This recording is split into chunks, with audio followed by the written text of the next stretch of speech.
जितने पदार्थ हमारे मन और इंद्रियों से मालूम पड़ते हैं, यदि इंद्रियां ना हो तो ये मालूम नहीं पड़ेंगे। आंख न हो तो रूप नहीं मालूम पड़ेगा, कान न हो तो शब्द नहीं मालूम पड़ेगा, नाक न हो तो गंध नहीं मालूम पड़ेगी, त्वचा न हो तो स्पर्श नहीं मालूम पड़ेगा। ये इंद्रियों से मालूम पड़ते हैं। परमात्मा अतीन्द्रिय है, बिना इंद्रियों के मालूम पड़ता है। आज के प्रवचन का बिंदु केवल इतना ही है कि जो इंद्रियों से मालूम पड़ता है, इंद्रियां ना हो तो मालूम नहीं पड़ता, पर जो बिना मन इंद्रियों के मालूम पड़ता है, वो इंद्रियां हो तो मन बट जाता है, ध्यान बट जाता है, होते हुए मालूम नहीं पड़ता। फिर मेरा मन न बटे, मेरी इंद्रियां ज्यादा मेरे को बाहर न जोड़े, तो मैं आत्मा बिना इंद्रियों के, बिना मन के अपरोक्ष होता। मेरी इंद्रियां छीन ली जाए तो कोई चीज है कि नहीं है संदेह होगा। हमारी आंख में पट्टी बांध दी जाए, कितने लोग धीरे से उठ जाएं, मैं न देख सकूंगा कितने बचे कितने चले गए। बाहर के जगत के लिए इंद्रियां प्रमाण है, लेकिन अंदर जब हम लौटते हैं बिना इंद्रियों के, तो आत्मा या ज्योति या चेतन स्वयं प्रमाण। वहां होने के लिए रात को मान लो एक अंधा व्यक्ति सोया है, नींद खुल जाए, अभी आंख खोली भी नहीं, कान से बाहर की आवाज आई भी नहीं, पर वो अंदर जागा और अपने जगे होने को वो अनुभव करता है। सारे बाहर के लोग मेरे जगने पने को नहीं जान सकते, लेकिन मैं अपने जगने पने का गवाही सबूत स्वयं। इसलिए संसार के लिए इंद्रियां सबूत हैं, पर आत्मा के लिए कोई और सबूत प्रमाण नहीं। इसी कारण से ध्यान में आंखों की जरूरत नहीं पड़ती, ध्यान में इन कानों की भी जरूरत नहीं पड़ती। ध्यान में और कोई सहारा नहीं चाहिए। हम बिना किसी के हों तब भी हम वहां विद्यमान होंगे।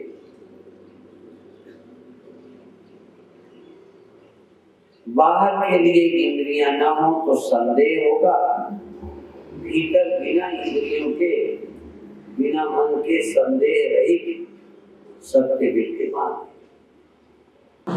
बाहर की वस्तुओं के लिए निर्णय करने के लिए अच्छा है, खट्टा है, मीठा है, कड़वा है, गर्म है, सर्द है, सुगंध है, दुर्गंध है, इनके लिए इंद्रियां ही प्रमाण है। इंद्रियां नहीं होती तो पता ही नहीं चलता। पर आत्मा और परमात्मा के लिए कहते हैं, वह इंद्रियों से प्रमाणित नहीं होता, वो अतीन्द्रिय है। दूसरे बाहर के पदार्थ इंद्रिय गोचर न हो तो उनमें होने का कोई सबूत नहीं है, पर अंदर यदि मन और इंद्रियां न हो तो मेरे होने के लिए कोई और सबूत की आवश्यकता ही नहीं। इसलिए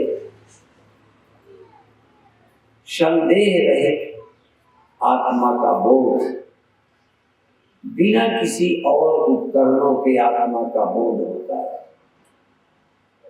दुनिया में आत्मा के सिवा और कोई ऐसा पदार्थ नहीं है जो स्वतः प्रमाण हो, स्वयं प्रमाण हो। उसके लिए कोई और सबूत नहीं चाहिए। आत्मा ही एक ऐसा पदार्थ है, आत्मा ही एक ऐसा अस्तित्व है जिसके होने के लिए और कोई प्रमाण नहीं चाहिए। इसीलिए आंख में पट्टी बांध के, कान में रुई लगा के सुला दिया जाए और सुबह जब कभी आपकी नींद खुलेगी, आंख नहीं खोली पर आप हैं, और कोई पास में है कि नहीं तो आंख खोलेंगे तो पता चलेगा है। आवाज सुनेंगे तो पता चलेगा कौवा बोल रहा कि कुत्ता बोल रहा कि बच्चा रो रहा। यदि कान ना हो तो पता नहीं चलेगा। पर आप जग गए हैं, आंख ना हो, कान ना हो। बहरे लोग भी जगते हैं, अंधे लोग भी जगते हैं। नाक में किसी कारण रोग व सुगंध दुर्गंध न मालूम पड़ती हो, वो भी जगते हैं।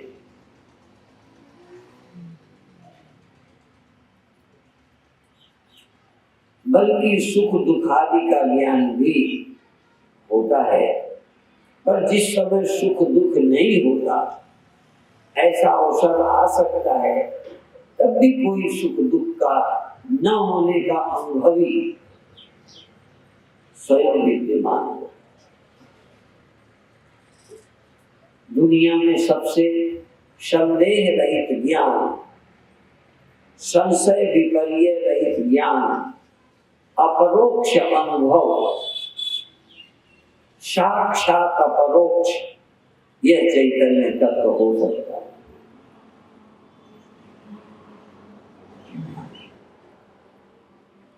जिसका कोई आकार नहीं, जिस चैतन्य का कोई आकार नहीं। ये चैतन्य मन के द्वारा, बुद्धि के द्वारा, इंद्रियों के द्वारा, देह आदि से जुड़कर अपने को आकार वाला मान बैठता है। और जब स्मरण करता है तब भी अपने आकार का स्मरण करता है। मैं पैदा हुआ हूँ, बैठा हूँ, मोटा हूँ, इसी का स्मरण आता है। कभी इसे अपनी आत्मा का ख्याल ही नहीं आता।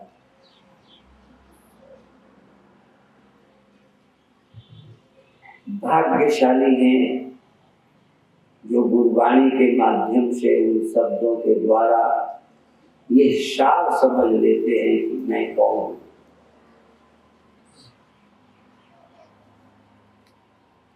यद्यपि हर प्राणी मैं कौन हूं ये कुछ न कुछ निर्णय किया हुआ। सभी प्राणियों का निर्णय है कि मैं बैठा हूं, लेटा हूं, खड़ा हूं, मोटा हूं, पतला हूं, जन्मा हूं, मरूंगा। दूसरा निर्णय ये है कि मैं जगता हूं, सोता हूं। यही हमारी समझ है, यही हमने अपरोक्ष अनुभव किया, इसका हमने प्रत्यक्ष अनुभव किया, इसकी हमने अनुभूति की है। मैं जगता सोता हूं, ये भी मेरी निजी अनुभूति है। बैठता लेटता जवान बूढ़ा होता हूं, ये भी मेरा निजी अनुभव है। हम इस अनुभव से गुजर चुके हैं, पर इनका मैं साक्षी हूं। जगना सोना भी मेरे ज्ञान का विषय है। जगना सोना भी अनुभूति है और इस अनुभूति का अनुभवी, इसका साक्षात अनुभव करने वाला आत्मा मैं स्वयं हूं। सबसे कठिन और सबसे सरल ज्ञान है। और ज्ञान हमारी इंद्रियां छीन लेती हैं, समय छीन लेता है, परिस्थिति छीन लेती है, पर इस आत्मा को कोई छीन नहीं सकता।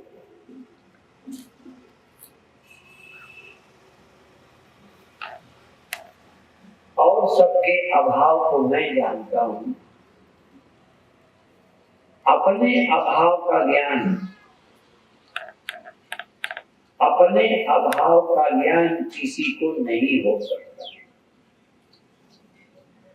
आंखों के अभाव का ज्ञान, कानों के अभाव का ज्ञान, बुद्धि की मंदता का ज्ञान, सुख दुख के भाव का, सुख दुख के अभाव का ज्ञान, ये सहज हो जाता है, होता ही है। लेकिन मैं के अभाव का ज्ञान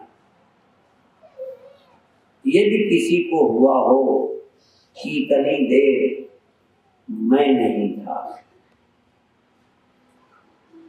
यद्यपि ऐसा कई लोग सोचते हैं, लेकिन और एक गहरी बात है, जिस समय ये हो कि इतनी देर मुझे मैं के ज्ञान का अभाव हो गया, तब फिर पीछे सोचें कि मैं के होने के ख्याल का अभाव हुआ है या मैं का अभाव हुआ है।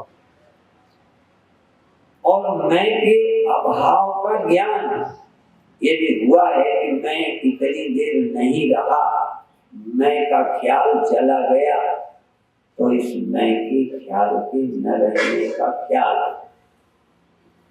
किसने बताया? इसलिए सबके अभाव का ज्ञान मुझे होता है और अपने अभाव का ज्ञान झूठा है, कल्पना है। अपने अभाव का ज्ञान न किसी को हुआ है न हो सकता है। बहुत अच्छा।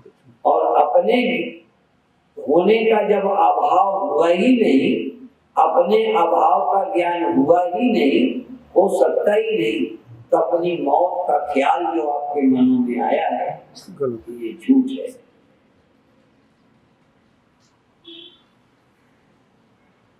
हाँ, देह के अभाव का ख्याल आ सकता है और कई ज्ञानों का अभाव हुआ है, उसके हम चश्मदीद गवाह। मैं नहीं रहता, मेरा ज्ञान नहीं रहता, बिल्कुल नहीं रहता, ये भी ठीक है, नहीं रहता क्योंकि ये ज्ञान हुआ। पर प्रश्न वही है, एक ही बात पर खड़े रहो कि ज्ञान नहीं रहा, थोड़ी देर के लिए ज्ञान हो गया था, बेहोशी आ गई थी, बिल्कुल आ जाती। उस बेहोशी का ज्ञान बाहर वालों ने बताया या तुमने? अंदर के अभाव का ज्ञान भी उसी को हो सकता है जो मौजूद हो। इसलिए हमें जो ऐसा लगा करता है कि हमारा ज्ञान नहीं रहा था, जैसे देखना न रहे तो कहेंगे ज्ञान न रहा, सुनना न रहे तो रहेगा ज्ञान न रहा, समझना न रहे तो लगेगा ज्ञान न रहा, जागना न रहे तो लगेगा ज्ञान न रहा। इस तरह किसी के अभाव का ज्ञान होता है, पर जब हम अपने मैं को वही मान बैठते हैं तो उसके अभाव को हम अपने आत्मा के ज्ञान का अभाव मान लेते हैं। असल में आत्मा के ज्ञान का अभाव हो नहीं सकता। अभाव का ज्ञान मुझे, मेरे अभाव का ज्ञान मुझे कैसे हो जाए? जैसे स्वप्नों में अपनी मृत्यु का ज्ञान मुझे 2 बार हुआ है। आपको ऐसा सपना हुआ कि नहीं? यदि नहीं सपना हुआ तो आप भाग्यशाली हो कि सपने में भी कभी नहीं मरे। मैं स्वप्नों में 2 बार मरा। स्वप्न में मेरी मृत्यु हो गई, बिल्कुल मृत्यु हुई, मृत्यु का दुख हुआ। पर निष्पक्ष सोचे कि जिस समय मुझे अपनी मृत्यु का दुख हुआ था, उस मृत्यु के दुख का ज्ञान मुझे हुआ था या नहीं? और मृत्यु का दुख जिसे हुआ वो जिंदा था या मर गया? इसी का नाम है अज्ञान। अज्ञान सिर्फ इसी का नाम है कि मैं होते हुए मृत्यु का ज्ञान मुझे हुआ, फिर भी मैं बुद्धू ठहरा कि अपने को मरा मान लिया, जबकि मरना मैंने जाना, मरने का दुख मुझे हुआ तो मेरे रहते मैं मरा।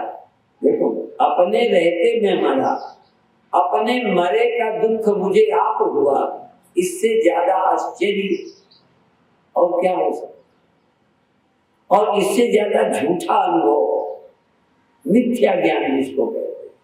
और ज्ञान मिथ्या हो ना हो, पर मैं मर गया हूं ये मुझे यदि ज्ञान हुआ है तो इससे झूठ कोई और हो नहीं सकता। मैं अपने मरने को कैसे जानूंगा? और जाना है मैंने, अपनी मृत्यु मैंने देख ली, तो जब मेरी मृत्यु मुझे हुई तो मैं विद्यमान था। इसी का नाम है भ्रम, इसका नाम है इल्यूजन, इसका नाम है कल्पना, इसका नाम है मिथ्या ज्ञान। यथार्थ ज्ञान, अपनी मृत्यु का यथार्थ ज्ञान किसी को नहीं हो सकता। अपनी मृत्यु का सच्चा ज्ञान, हाँ, झूठी मृत्यु को सच्ची मानकर मैं मर गया हूं दुखी हो सकता। अपनी मौत देखकर मैं दुखी हो सकता हूं, होता हूं। अपने मरने का दुख मुझे हो चुका, पर जब ध्यान आया, होश आया, तो लगा मैं मरा होता तो जानता कौन, और मैं मरा होता तो दुखी कौन होता। दूसरे के मरे में रोने वाले बहुत हम लोग हैं, मैं ऐसा व्यक्ति हूं कि अपने मरे पर दुखी रहा। इसी का नाम है भ्रम ज्ञान।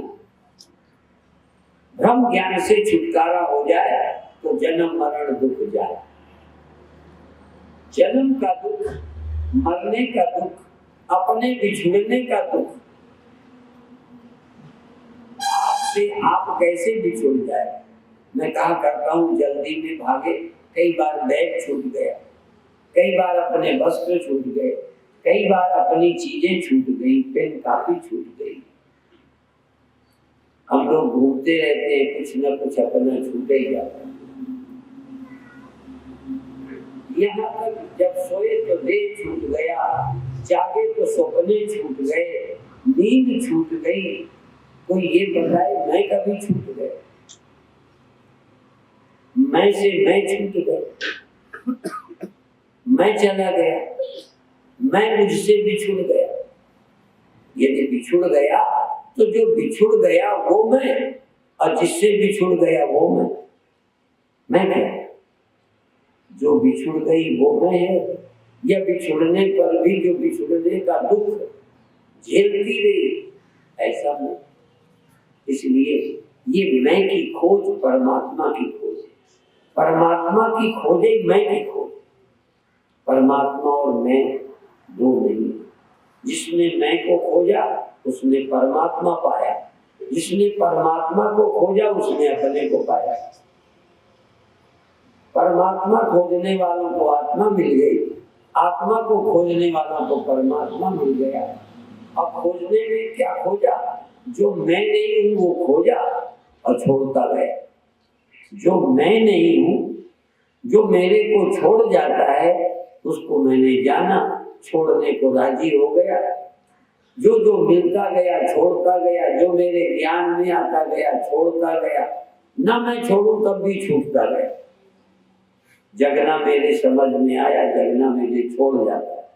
थोड़ी देर को भले छोड़े, छोड़ जाता है जगना, छोड़ जाता है सोना, छोड़ जाते हैं सपने, छोड़ जाते हैं दुख, छोड़ जाते हैं सुख, छोड़ जाता है मन, छोड़ जाता है क्या बताऊं, निद्रा छोड़ती है जगना, स्मृति छोड़ जाती है।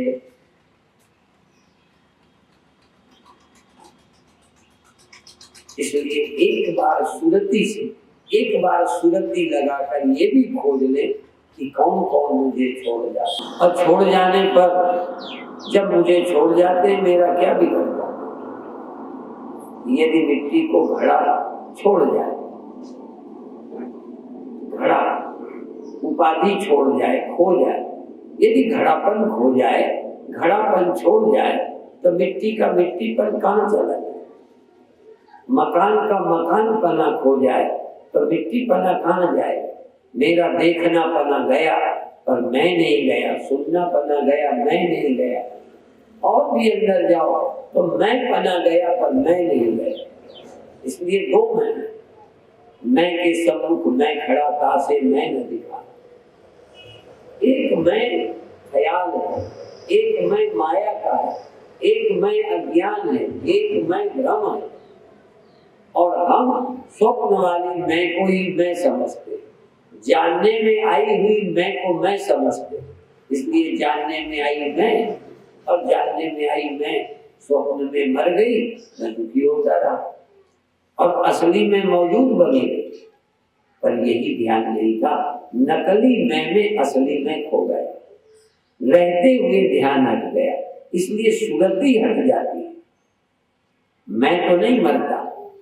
जैसे स्वप्नावस्था में नींद में इस देह से सुरति हट गई, सोने का मतलब है मेरा ध्यान इस देह से हट गया, तो सुरति इस देह से हट गई।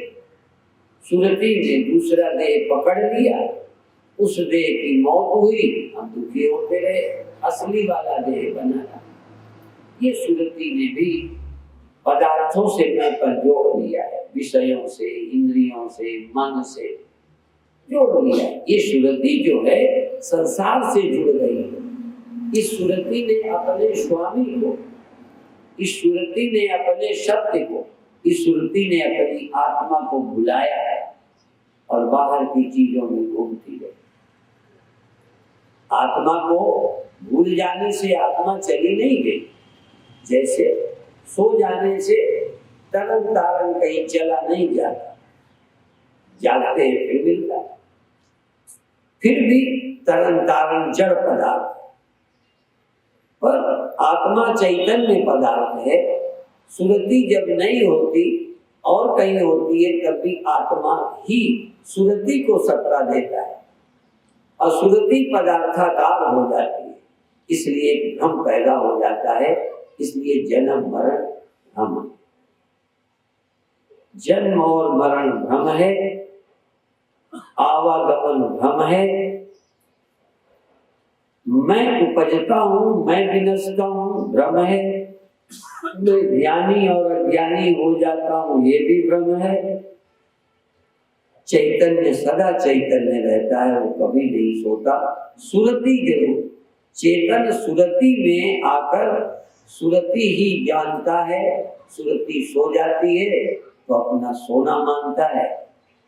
जैसे कोई पति कभी न सोता हो, जैसे शिव जी और पार्वती, पार्वती पैदा होती है, कई जन्म हुए, फिर मर गई, फिर जन्मी, फिर मर गई।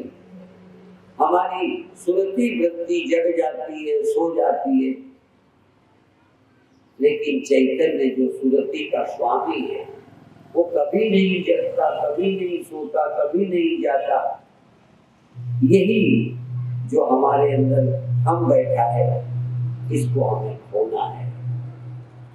इसीलिए ध्यान ध्यान ध्यान, जाप, सुमिरन, भजन। जाप जब करेंगे तो हमारी सुरति जागी रहेगी। आत्मा नहीं, सुरति। आत्मा तो सोई नहीं, सुरति जागती है, सुरति सोती है। और सुरति जगत की तरफ चली जाती है और सुरति ही लौटकर जगत से अपने घर आ जाती है। सुरति जहाँ आती है वो पदार्थ मालूम पड़ने लगते हैं। सुरति सो जाती है तो नहीं मालूम पड़ता कुछ है। तो आत्मा तो रहती है।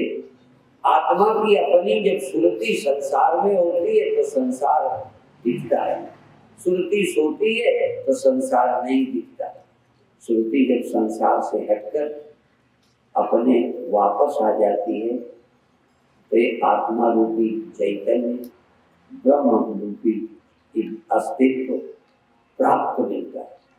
इसलिए सुरति का बड़ा दारोमदार है, ध्यान का बड़ा महत्व है, सुमिरन की बड़ी खूबी है। इसलिए नवे गुरु जी ने जगह जगह सुमिरन, भजन, जाप इसी की बात की।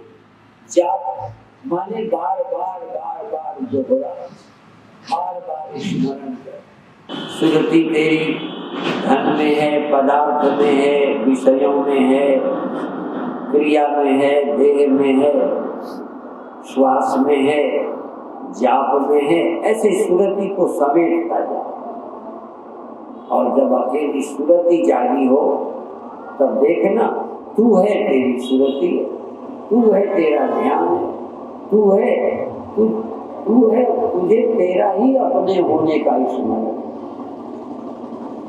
जब तुझे अपने होने का आप ही स्मरण, मेरे को जिस समय आंखें नहीं चाहिए अपने होने के लिए, जिस समय और कुछ इंद्रियां नहीं चाहिए अपने होने के लिए, केवल मुझे अपनी सुरति हो। और अंत में पता चल जाए कि सुरति थी तब, और सुरति जब नहीं रही तब दोबारा सुरति आई, तो दोबारा सुरति आई, दोबारा आत्मा नहीं आई। ऐसा जब बोध हो जाता है तो फिर अंत में हुई सूरत, बाद अहंकार वो न हुआ जो देख रहा। आखिर में सुरति भी रहे या न रहे, सुरति की गुलामी समाप्त हो जाए। सुरति केवल भ्रम तोड़ने के लिए थी। सुरति के कारण जो भ्रम पैदा हुए थे, देह अभिमान आदि अज्ञान से, उनको तोड़ने के लिए सुरति को संसार से लौटाया। सारे संसार से सुरति लौट गई, अपने पिया के घर आ गई, अपने पिता के घर आ गई, अपने सखा के घर आ गई, दोस्त। ये सुरति अपने घर आई तो पता चला नहीं, सच्ची आत्मा का, सच्चे अस्तित्व का, सच्चे निरंकार का पता चला जब सुरति लौट आई। अब फिर सुरति कही जाती है, पर एक बार पक्का हो गया, जैसे आपको पक्का पता हो गया है कि मैं सो जाता हूं तो तरन समाप्त नहीं हो। एक भी आदमी ये बताए जब सोते हो तो ये संदेह होता है कि मैं सो जाऊंगा तो तरन तारण न रहे।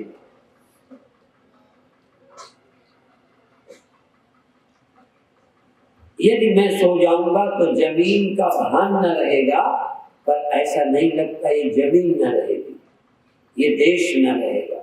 यदि मैं सो जाऊंगा तो ये सड़कें खो जाएंगी, ऐसा नहीं लगता। निश्चित होकर के हम सो जाते हैं। ऐसे ज्ञानी पुरुष आत्मा की सुरति जब जाग गई, पता चल गया कि आत्मा सत्य पदार्थ है, नश्वर पदार्थ नहीं है। आत्मा अविकारी पदार्थ है, विकारी नहीं है। आत्मा नित्य निरंकार पदार्थ है। तो एक बार जान करके फिर सुरति जगी ही रहे, जरूरी नहीं। फिर सुरति निश्चिंत होकर सो जाती। बल्कि इस ब्रह्म ज्ञान के बिना जो सोते हैं, तो सोते समय तो निश्चिंत होते हैं, लेकिन सोने के पहले कुछ न कुछ चिंता रहती है कि मैं सो जाऊं तो कोई ताला न तोड़ दे, सो जाऊं तो कोई सोते में हत्या न कर जाए, क्योंकि मेरा शरीर मारा जा सकता है, मेरा घर गिराया जा सकता है, मेरा धन लूटा जा सकता है। इसलिए संसार में जब सुरति सोती है तो सोने के पहले थोड़ी चिंता होती है, ताला लगा के सोता है, पैसा संभाल के सोता है, ठीक जगह पर सोता है कि कहीं खाट से गिर न जाऊं, ऐसी दीवार पर नहीं सोता कि गिर जाऊं कहीं सोते में और मैं मर जाऊं, क्योंकि अभी तक सुरति के पास मरने वाले पदार्थ थे। इसलिए निश्चिंत होके सोने में तो निश्चिंत हुए, पर सोने के पहले कुछ चिंता करते ही सो जाते हैं। जब मरने लगते हैं तब भी चिंता करते मरते हैं। पर ब्रह्म ज्ञानी एक बार जब ब्रह्म को जान लेता है तो निश्चिंत होकर शरीर छोड़ता है, निश्चिंत होकर के सोता है। इसलिए एक वाक्य है, सेते सुखम कष्ट समाधि निष्ठो। जो ब्रह्म को उपलब्ध हो गया है ऐसा व्यक्ति निश्चिंत होकर सोता है। ऐसा नहीं है कि मैं सो जाऊंगा तो मर जाऊंगा, सो जाऊंगा तो कोई हत्या कर जाएगा। हाँ, सो जाऊंगा, हो सकता है मेरे सोने पर चोरी हो जाती है, मेरे सोने पर दुश्मन मुझे सोते में हत्या कर सकते हैं, सोते में मैं कहीं और जगह हूँ, मेरा घर गिरा सकते हैं, लेकिन पता चला मेरा मन, मेरी सुरति कहीं चली जाए, अब मेरी आत्मा की कोई हत्या नहीं कर सकता, मार नहीं सकता। ये अकाल पुरुष है, ये कालातीत है आत्मा। इसलिए एक बार ज्ञान होने के बाद दोबारा स्मृति की भी आवश्यकता नहीं रहती। यदि ठीक ठीक भ्रम टूट जाए तो फिर स्वप्न के पदार्थ जागते हो जाते हैं, सोते में दिखते हैं। जागृत के पदार्थ सोने में खो जाते हैं, जगते में दिखते हैं। जरा ध्यान दें, स्वप्न के पदार्थ सो जाते हैं तब दिखते हैं, जागते खो जाते हैं। जागृत के पदार्थ जगते में दिखते हैं, सोते में खो जाते हैं। और चूंकि जागृत के पदार्थ नाशवान है, इसलिए सोते समय भी संभाल कर सोना पड़ता है कि कहीं हम सोए रहे, कोई रुपया उठा ले जाए। ये सबका निजी अनुभव होगा। जो खतरे की चीजें लोग लिए होते हैं तो सो जाते हैं, उस समय तो चिंता नहीं रहती, पर सोने के पहले चिंता करके सोते हैं और जगते ही जगते टटोल लेते हैं कि ठीक ठाक है कि नहीं। जाग कर किसी ने रुपए संभाल के देखे कि जेब में है कि नहीं, और ठीक ठाक संभाल के नींद में गए, क्योंकि जा सकते। तो संसार की पदार्थ की चिंता सोने के पहले होगी, क्योंकि ये जा सकते हैं मेरे सोने पर। लेकिन आत्मा का ज्ञान होने पर सोने के पहले भी चिंता नहीं करता, बल्कि निश्चित होता है कि मैं सो भी जाऊंगा तब भी मेरी आत्मा की मृत्यु नहीं हो सकती। इसलिए यदि कोई निश्चिंत होकर सो सकता है तो केवल ज्ञानी ही सो सकता है और कोई नहीं सो सकता। इसलिए कहावत प्रसिद्ध हो गई, साधु होके सोया ना, अग्रही होके रोया ना। अज्ञानी ग्रही रोया नहीं तो गृहस्थी कैसा, असाधु होके निश्चिंत होके सोया नहीं तो साधु कैसा, काय की चिंता। जो मैं हूँ उसको चिंता नहीं है, जो मैं नहीं हूँ इसको हम बचा सकते नहीं। इसलिए चलो फिरो सोई परिक्रमा, खाऊं पीऊं सोई पूजा, सोए जाऊं तो लगी समाधि भाव मिटाया दूजा। इसलिए ज्ञानी निश्चिंत होकर जीता है, ज्ञानी के अलावा कोई निश्चिंत होकर नहीं जी सकता। इसलिए गुरुओं का प्रसाद, गुरुओं की वाणी हृदय में धारण समाप्त करते हैं। वाहिगुरु जी का खालसा, वाहिगुरु जी की फतेह।